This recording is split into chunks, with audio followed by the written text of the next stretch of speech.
Faktual, perang puputan di Pulau Bali terjadi untuk pertama kali pada tahun 1906 yang dikenal sebagai Puputan Badung. Perang antara kerajaan Badung dengan pemerintah kolonial Hindia Belanda di bawah pimpinan Gubernur Jenderal C.B. van Hulst yang memaksakan penerapan prinsip-prinsip Pax Nirlendika di Pulau Bali. Sesungguhnya itu dalam kerangka penyatuan.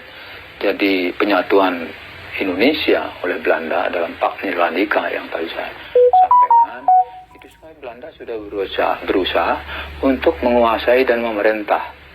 Jadi Indonesia, Nusantara ini pada tahun itu, awal abad ke-20, sungguhnya hanya Bali yang masih belum dipegang betul. Yang lain-lain sudah dipegang oleh Belanda. Timor juga tahun 1915 baru dikuasai habis di Timor itu. Bali ya 1906 baru. Nah, dalam kerangka itu Belanda berusaha mencari-cari alasan untuk bisa melakukan penekanan terhadap raja-raja di Bali, masyarakat Bali dengan melakukan itu. Jadi awalnya tawan karang, itu kapal-kapal yang berlabuh di pantai, sungguhnya tidak dibolehkan di Bali, nyelonong begitu. Jadi itu harus melapor pada raja, ada aturan antar daerah itu ada di Nusantara ini. Tapi Belanda sudah nyelonong begitu, tidak bisa disalahkan. Ketika kalau ada begitu, biasanya tradisinya barang-barang orang itu dirampas atau diambil, diinterogasi dulu seperti apa ini begitu. Nah, itulah yang terjadi di Sanur pada itu kapal Sri Komala ya datang ke situ, terdampar lah. Ketika terdampar seperti tradisi masyarakat Sanur, lalu ya menggerebek ke dalam. Nah, disitulah terjadi ya dialog sungguhnya. Menurut masyarakat Sanur di bawah perbekalnya mengatakan tidak ada rakyat yang mengambil barang-barang itu. Sungguhnya ingin menolong. Yang punya kapal berdalih bahwa kapalnya dirampas. Tapi sungguhnya sebelumnya mereka terdampar di situ. Begitu. Itu dirampas dan itu dibela oleh Belanda. Ternyata memang kapal itu juga menggunakan bendera Belanda. Berarti ada kerjasama begitu. Di situ bedanya. Jadi manipulasi atau akal-akalan terjadi oleh Belanda untuk dapat saja menyalahkan raja-raja begitu. Saya pikir seperti itu. Terjadi perlawanan di situ, sungguhnya dicoba terus. Ketika di Sanur terjadi demikian, maka raja dituntut oleh Belanda supaya mengembalikan berapa, kalau tidak salah 750 gulden.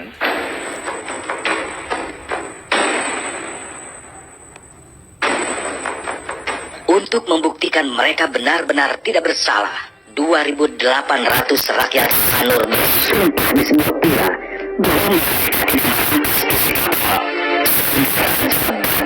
itu I Gusti Ngurah yang bergelar I Gusti Ngurah Gede Denpasar menolak untuk membayar denda itu.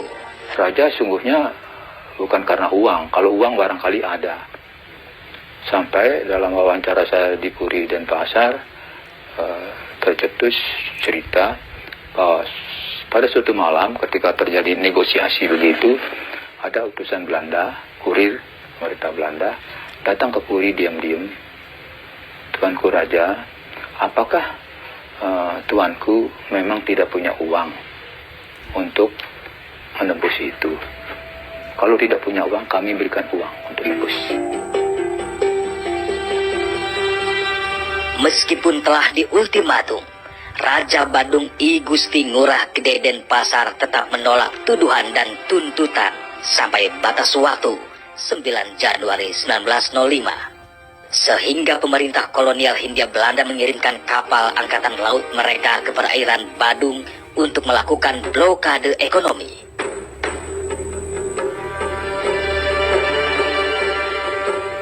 Blokade ini menimbulkan banyak kerugian bagi kerajaan Badung, sehingga Raja Badung menuntut balik pemerintah kolonial atas kerugian akibat blokade itu. Upaya diplomasi pun dijalankan, namun gagal. Akhirnya pemerintah kolonial Hindia Belanda mengirimkan pasukan perang mereka ke Pulau Bali. Ancaman dari Gubernur Jenderal di Batavia tidak sedikit pun mengubah pendirian Raja Badung. Sekalipun pemerintah kolonial Hindia Belanda di Batavia mengeluarkan surat perintah untuk melakukan ekspedisi militer pada tanggal 4 September 1906, Raja Badung telah siap menanggung resiko demi membela. Didahului pernyataan sumpah menurut agama Hindu, Raja dan rakyat Badung lebih yakin untuk melawan pemerintah kolonial Hindia Belanda. 12 September 1906, ekspedisi militer kelima Belanda tiba di Selat Badung dengan armada berjumlah 16 buah kapal, yaitu 9 buah kapal perang dan 7 buah kapal pengangkut. Seluruh personel yang ikut dalam ekspedisi itu berjumlah 3.053 orang, terdiri atas 2.312 orang serdadu militer dan 741 orang sipil, termasuk pula wartawan-wartawan perang. Sore harinya, pihak Belanda mengirim kurir untuk menyampaikan ultimatum kepada Raja Badung agar menyerah dalam tempo 2 kali 24 jam. Ultimatum ini ditolak tegas, sehingga pasukan Belanda mulai menyerbu kerajaan Badung. Pasukan Belanda mendarat di pantai Sanur pada tanggal 14 September 1906. Pabean Sanur diduduki, kemudian dijadikan benteng pertahanan untuk melakukan serangan ke arah Puri Kesiman, yang menjadi benteng terdepan kerajaan Badung. Meskipun dihujani tembakan meriam, segenap rakyat Badung telah siap berperang. Mereka bersiaga di benteng-benteng pertahanan di depan Puri Kesiman, Puri Denpasar, dan Puri Pemecutan. Dengan gagah berani, tanggal 15 September 1906, Laskar Badung yang dipimpin I Gusti Gede Ngurah Kesiman menyerang benteng pertahanan Belanda di desa Sanur. Terjadi pertempuran hebat yang memakan korban di kedua belah pihak.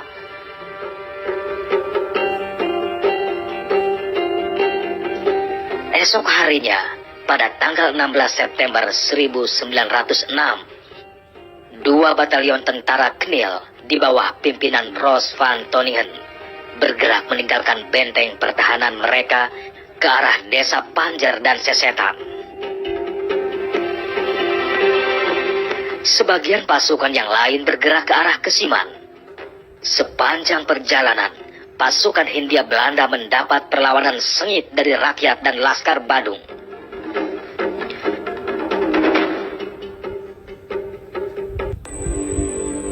(19 September 1906), pasukan Hindia Belanda dengan kekuatan 3 batalion menyerang Puri Kesiman.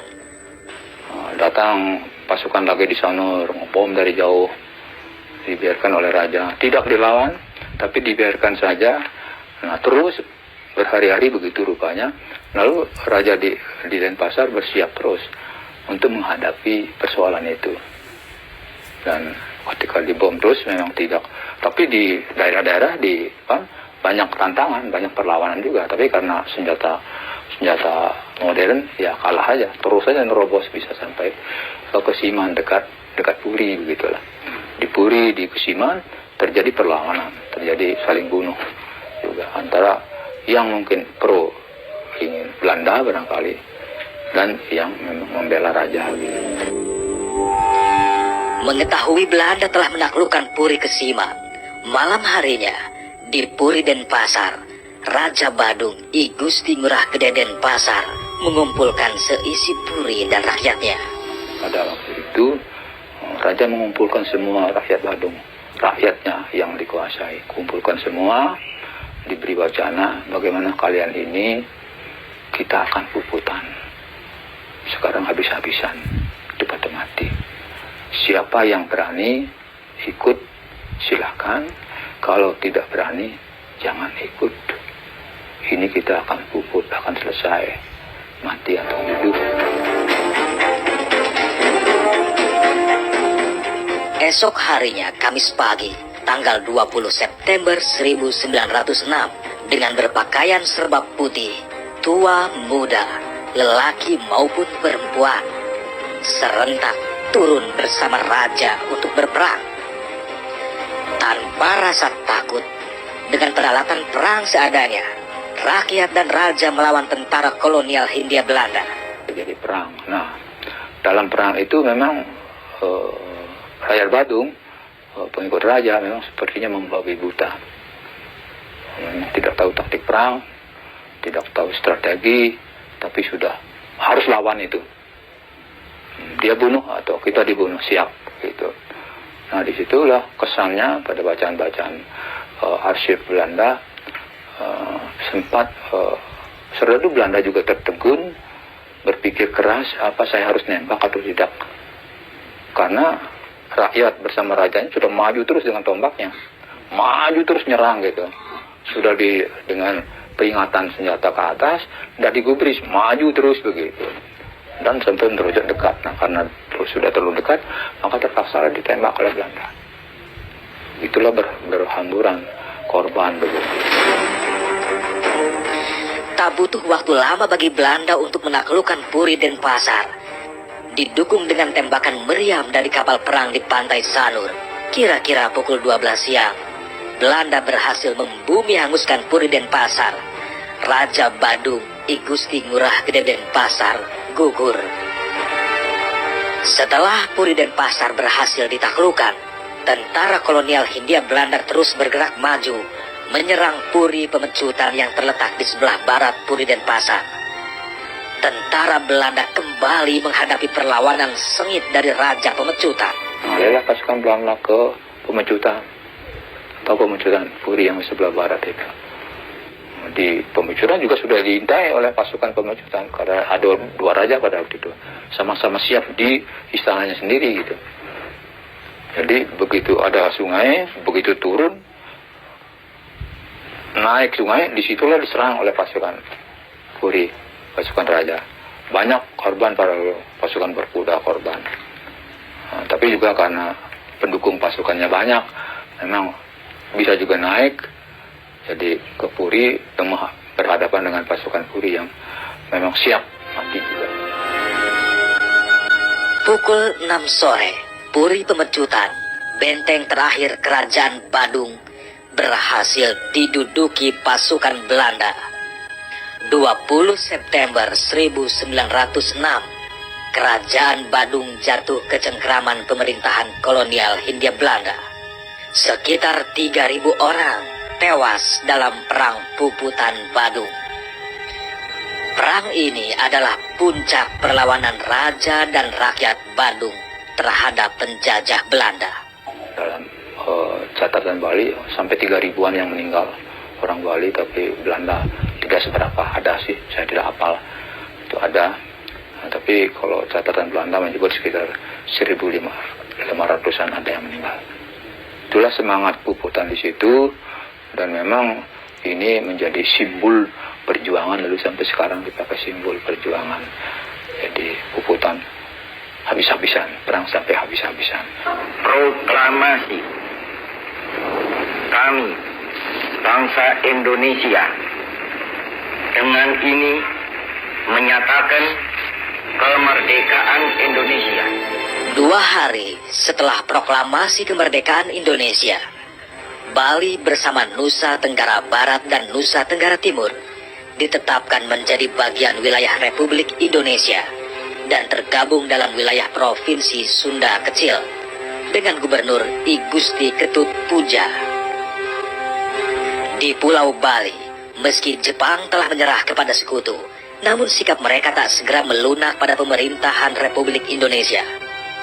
Bahkan untuk mencegah tersiarnya berita proklamasi kemerdekaan Indonesia, pasukan Jepang yang masih bersenjata lengkap menyegel pesawat-pesawat radio di Pulau Bali, sehingga berita proklamasi kemerdekaan Indonesia baru dapat diketahui warga Bali 6 hari kemudian, ketika I Gusti Ketut Puja tiba kembali di Bali pada tanggal 23 Agustus 1945. Rakyat Bali pun menyambut berita kemerdekaan ini dengan penuh sukacita. Di kota Singaraja dan Denpasar, para pemuda merespon dengan antusias.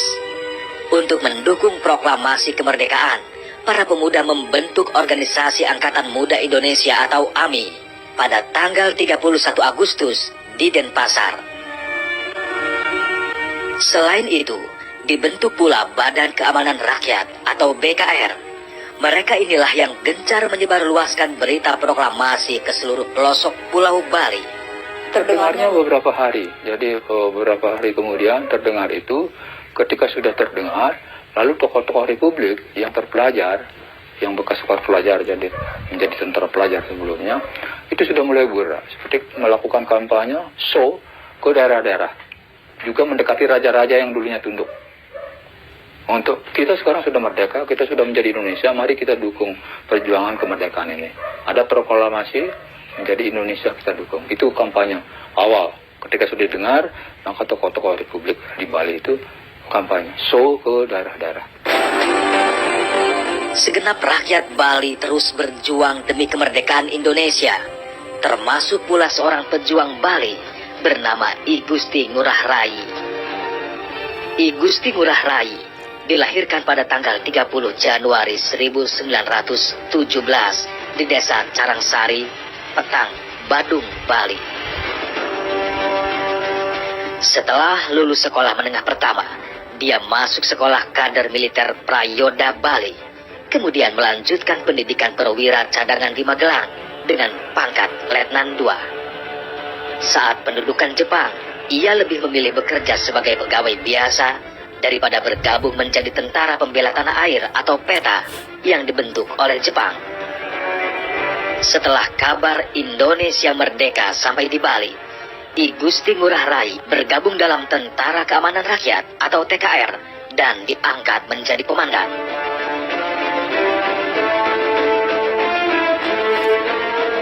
(18 Februari 1946), kelompok sekutu yang tergabung dalam Allied Force Netherlands East Indie atau AFNE datang ke Pulau Bali. Mereka berdalih menjadi badan yang akan melucuti persenjataan tentara Jepang yang saat itu kalah dalam Perang Dunia Kedua. Tanpa pertempuran, tentara sekutu berhasil menduduki Bali. Jepang pun secara resmi menyerahkan kekuasaannya kepada Mayor Jenderal Mansor, Komandan AFNE wilayah Jawa Timur, Bali dan Lombok.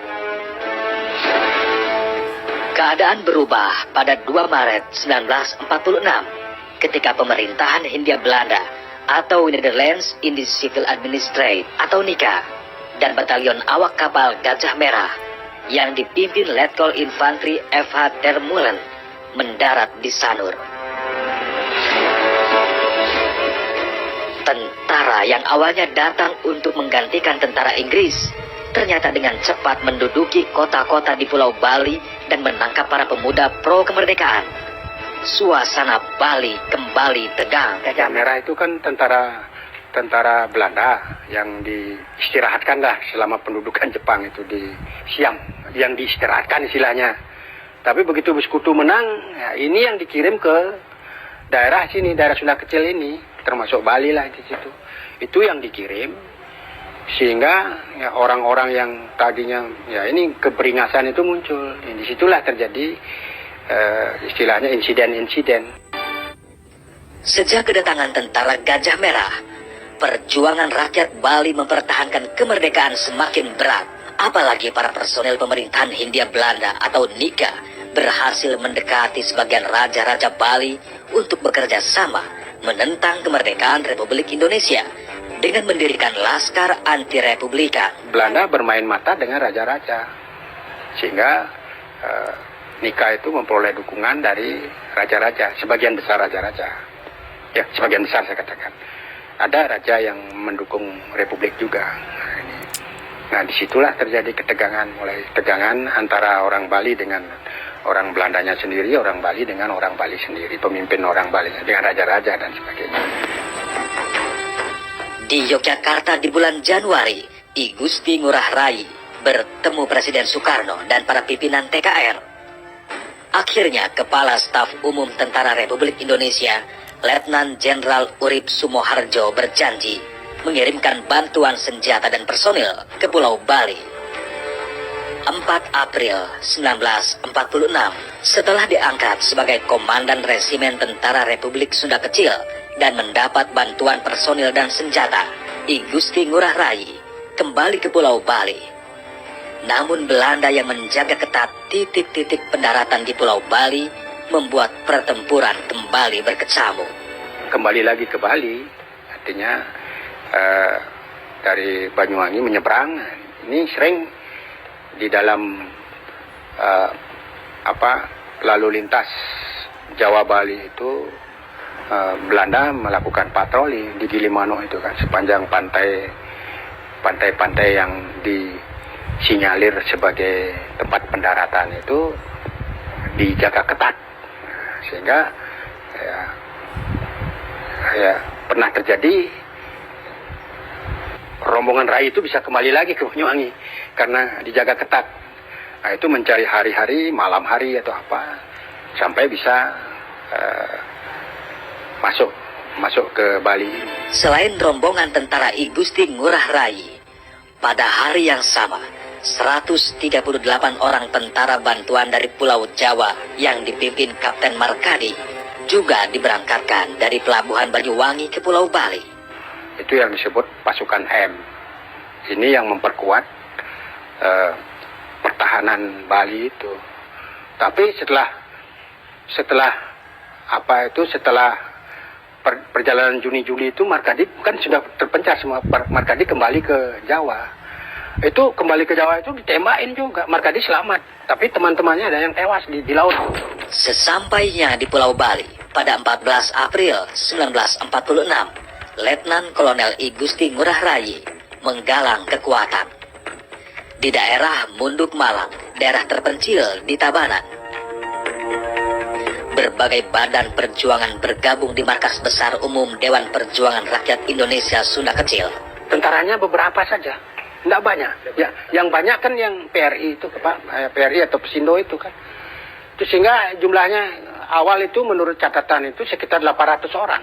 Ini terjadi likuidasi antara tentara dengan sipil, artinya organisasi tentara TRI dengan organisasi sipil itu PRI sama Pesindo itu, ya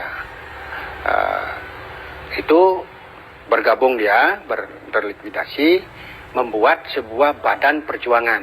Nah, ini badan perjuangan yang diberi nama Dewan Perjuangan Rakyat Indonesia DPRI itu. Ini yang melakukan gerakan perlawanan terhadap tentara Nika, artinya pemerintah Nika, yang didukung oleh raja-raja. Sudah mulai di situ. Ini saya katakan tadi kan konflik, tegangan konflik ini semakin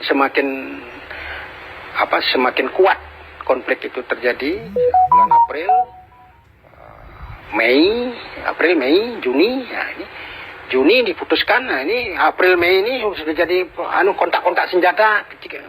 Itu namanya sudah mulai gerakan perang gerilya, sudah mulai meletus. Perang konflik itu sudah menjadi perang, artinya perlawanan gerilya lah itu. Ya, di Tabanan, Tangsi Tabanan ini terjadi kontak senjata.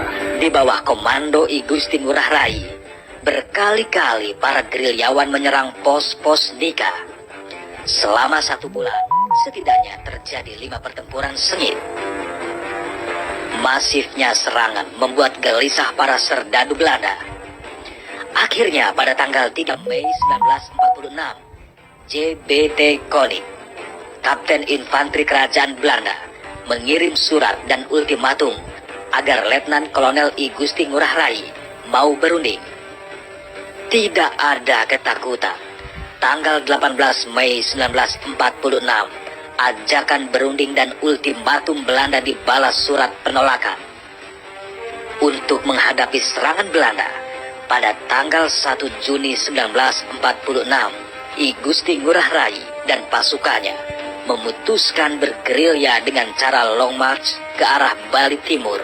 Pak Rai memutuskan untuk melakukan perjalanan jauh, itu long march itu istilahnya kan. Penulis Espenit itu penulis Espenit menyatakan itu dikatakan perjalanan jauh itu long march.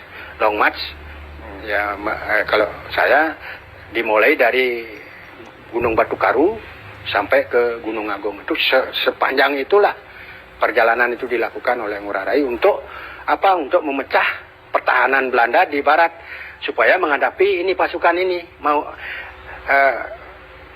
istilahnya hipotesanya Pak Rai. Tapi Belanda tidak mau begitu ya, barat tetap dipertahankan sehingga bantuan dari Jawa itu bolak-balik lagi itu. Angkatan laut itu ada yang lolos, ada sehingga terjadi juga perang laut itu kan, perang Selat Bali itu kan perang laut itu. Pasukannya Markadi yang terjadi kontak senjata itu. Ya kontaknya ada yang tewas juga. Belanda juga lari juga karena kapalnya bocor kembali ke Gilimanuk. Itu peristiwa itu seperti itu. Dan Ngurah Rai ternyata ya diburu terus sepanjang Batu Karu ke Gunung Agung itu kan mengelalui ya ini Batu Karu ini Tabanan kan.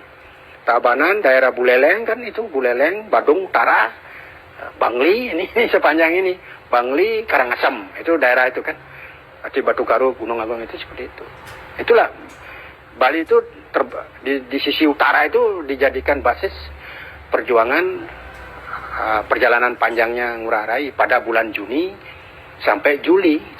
Marah atas jawaban I Gusti Ngurah Rai, Belanda terus memburu pasukan pejuang. Sepanjang perjalanan sering terjadi kontak senjata. Puncaknya pada tanggal 7 Juli 1946 di Tanah Aron, Karangasem, terjadi pertempuran yang menewaskan 86 tentara Belanda. Tanah Aron.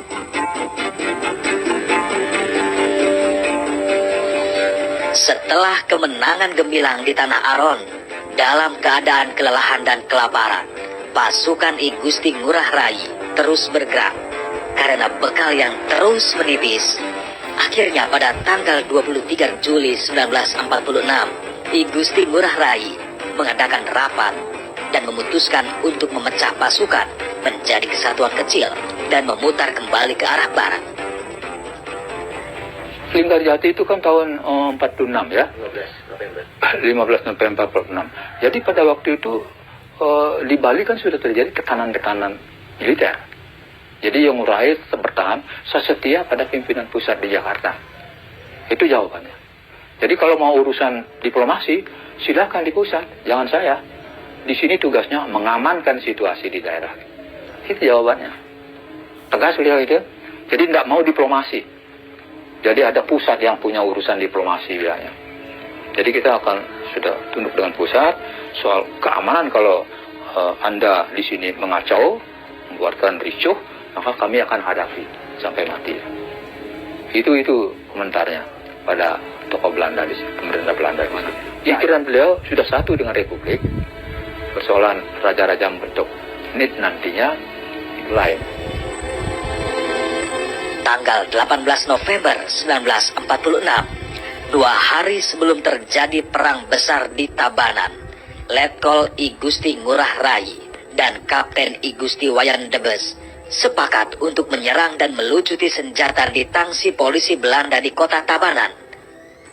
Dibantu oleh Wagimin, komandan polisi Nika yang memihak pemuda pejuang, tangsi dengan mudah ditaklukkan.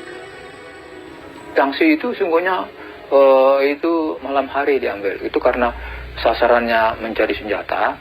Kepala polisi di situ, Wagimin namanya, sempat dibujuk oleh seorang wanita yang memang ikut berjuang. Pak dibujuk di mesin bahwa sekarang kita sudah merdeka begini, kita harus siaplah membela. Kawan-kawan di sini sudah kompak untuk bergerak menghadapi kekuatan lawan. Karena itu Pak Wagimin itu orang Jawa, ya siap membantu. Dari situlah, jadi dibiarkan tangsinya terbuka, malam-malam diambil senjatanya, di bawah pengawasannya dia, lalu keluar. Karena itu Pak Wagimin juga diserang oleh Belanda sampai meninggal gitulah. Serbuan terhadap tangsi polisi Belanda di Tabanan membuat Kapten JBT Kolig marah besar. Tanggal 19 November 1946, pasukannya mulai mengepung markas pasukan I Gusti Ngurah Rai di Desa Marga, Tabanan.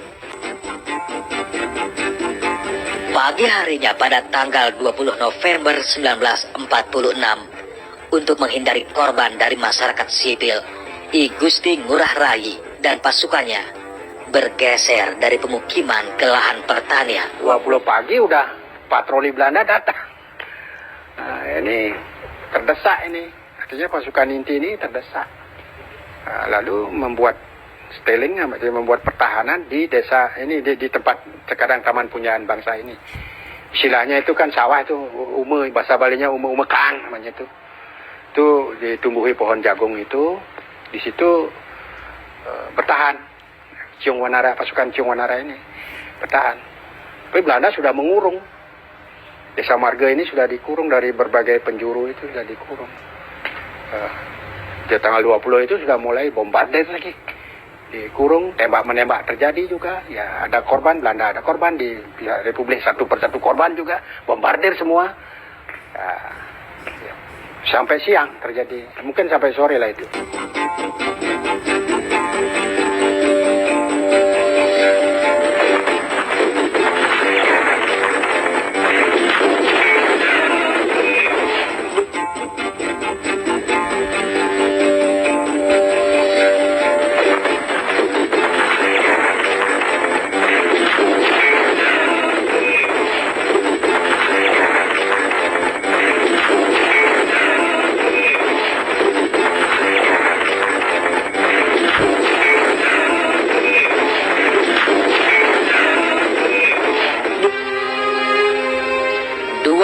November 1946, I Gusti Ngurah Rai yang kala itu berumur 29 tahun gugur bersama pasukannya dalam perang mempertahankan kemerdekaan Indonesia.